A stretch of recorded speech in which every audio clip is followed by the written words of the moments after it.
Hello guys, welcome back to my channel. ఈరోజు recipe వచ్చేసి చేపల పులుసు అయితే చేద్దాం. ఎప్పుడూ ఒకేలాగా చేస్తే ఏం బాగుంటుంది. ఈసారి నేను చెప్పే స్టైల్లో ఇలా ట్రై చేయండి, సూపర్ ఉంటుంది. ప్రాసెస్లోకి అయితే వెళ్ళిపోదాం.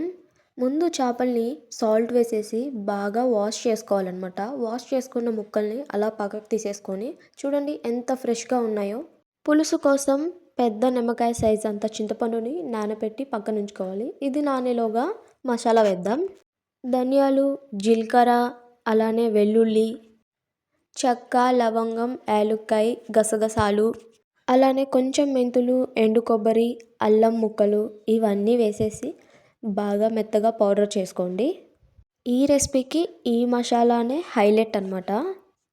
ఈ మసాలా ఏ కర్రీస్లో వేసినా సూపర్ ఉంటుంది. ఇంతలో ఒక 3 టమాటాలు, ఒక పెద్ద సైజు ఆనియన్ని బాగా కట్ చేసుకోండి.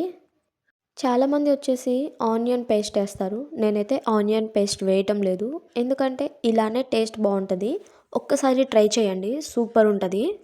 ఆనియన్స్ని బాగా సన్నగా కట్ చేసుకోండి. అలానే టమాటాలను కూడా సన్నగా కట్ చేసుకొని పక్కకు తీసుకోండి. మా ఇంట్లో అయితే ఈ చేపల పులుసు చేస్తే చాలు అలా చిటికెలా అయిపోగొడతారు. అంత టేస్టీగా ఉంటుందన్నమాట. ఖచ్చితంగా ట్రై చేయండి.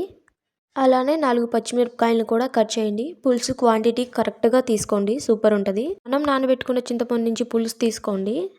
స్టవ్ ఆన్ చేసేసి ప్యాన్ పెట్టి అందులో కొంచెం ఆయిల్ వేయండి. ఆయిల్ హీట్ అయిన వెంటనే మనం కట్ చేసుకున్నవన్నీ ఒక్కసారిగా వేయండి. ఇవన్నీ వేసి బాగా కలపండి, మూత పెట్టేసేయండి. 5 మినిట్స్ మగ్గిన తర్వాత ఒక గుప్పెడు కరివేపాకు కూడా వేసి బాగా ఫ్రై చేయండి. కరివేపాకు అన్నది కొంచెం ఎక్కువగా వేయండి, టేస్ట్ బాగుంటుంది. మూత పెట్టేసి ఒక 2 నిమిషాలు మగ్గనించండి. మగ్గిన తర్వాత మళ్ళీ ఒకసారి కలిపేసుకొని మనం ముందుగా ప్రిపేర్ చేసుకున్న మసాలాని వేయండి. కొంచెం ఎక్కువగానే వేయండి. అలానే కొంచెం పసుపు కూడా వేసేసి బాగా కలపండి. కలిపిన వెంటనే మనం పక్కకు తీసుకున్న చింతపులుసుని మొత్తం అందులో వేసేయండి. వేసి తగినన్ని వాటర్ పోసి రుచికి సరిపడా సాల్ట్ వేయండి. సాల్ట్ వేసి అలా మరగనివ్వండి. ఒక 5 మినిట్స్ అలా మరుగుతూ ఉంటే అప్పుడు 2 స్పూన్స్ ఆఫ్ కారం వేయండి. కారం వేసి బాగా కలిపేయండి. బాగా మరిగిన పులుసులో మనం ముందుగా వాష్ చేసి పెట్టుకున్న ఫిష్ ముక్కలన్నీ వేసేయండి. ముక్కలన్నీ మునిగేలాగా వేసి ఒక్కసారి అలా పైన కలిపేసి ఒక 5 మినిట్స్ అలా మూత పెట్టేసేయండి. ఎందుకంటే మగ్గుతుంది బాగా.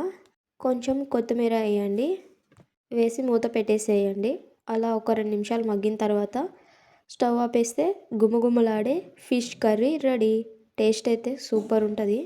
ఒక్క ముద్ద తినాలనుకున్న చోట 10 ముద్దలు తింటారనమాట. అంత సూపర్గా ఉంటుంది ఈ కర్రీ. కొత్తగా ఓపెన్ చేసిన మన యూట్యూబ్ ఛానల్ని ప్రతి ఒక్కరూ సబ్స్క్రైబ్ చేసుకోండి friends. Please like and share, subscribe. Next వీడియోతో కలుద్దాం. Bye bye.